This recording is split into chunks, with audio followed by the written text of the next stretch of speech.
On est parti. Patrick Jagou, Sentier d'auteur, la Jagou d'émissions littéraires produite en partenariat avec la Société des auteurs savoyards. Aujourd'hui, j'ai le plaisir d'accueillir Timothée Stanculescu. Timothée Stanculescu, où êtes-vous né? Êtes-vous savoyarde? Alors pas du tout, moi je suis née à Paris et j'ai grandi en Charente-Maritime. Quand j'étais enfant, on est allé s'installer là-bas. Timothée, vous écrivez, à part écrire, que faites-vous dans la vie?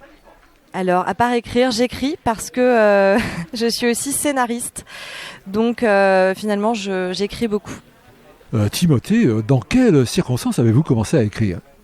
Quand j'étais enfant, je pense, j'ai commencé à écrire des petites histoires, des petits poèmes. Je voulais devenir écrivain quand j'étais petite. Puis à l'adolescence, j'ai découvert le cinéma. Grande rencontre dans ma vie. Et donc à ce moment-là, j'ai décidé que je voulais faire du cinéma. Au début, je voulais être réalisatrice. Et comme j'aimais écrire, je me suis dit je vais écrire du cinéma, donc être scénariste.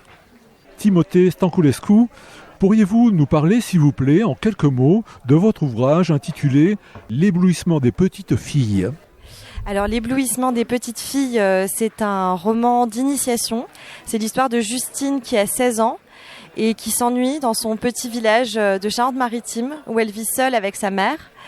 Et elle a l'impression que rien ne se passe comme elle aimerait, ses amitiés se délitent, elle n'a pas de petite amie, elle s'ennuie ferme. Et puis il y a un événement qui vient jeter une chape de plomb sur cet été caniculaire. C'est la disparition d'Océane, qui est une camarade de lycée de Justine, qui a 16 ans elle aussi, qui est portée disparue, on la recherche. Et il y a un homme qui fait irruption dans la vie de Justine, qui s'appelle Thierry, c'est le jardinier que sa mère a embauché et qui va bouleverser Justine. Timothée, Justine, c'est vous?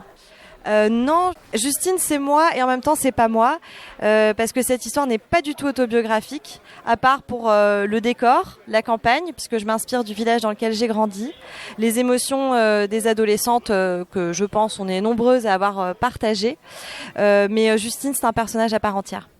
Chers auditeurs, nous parlions aujourd'hui de l'ouvrage de Timothée Stanculescu intitulé « L'éblouissement des petites filles » publié aux éditions Flammarion.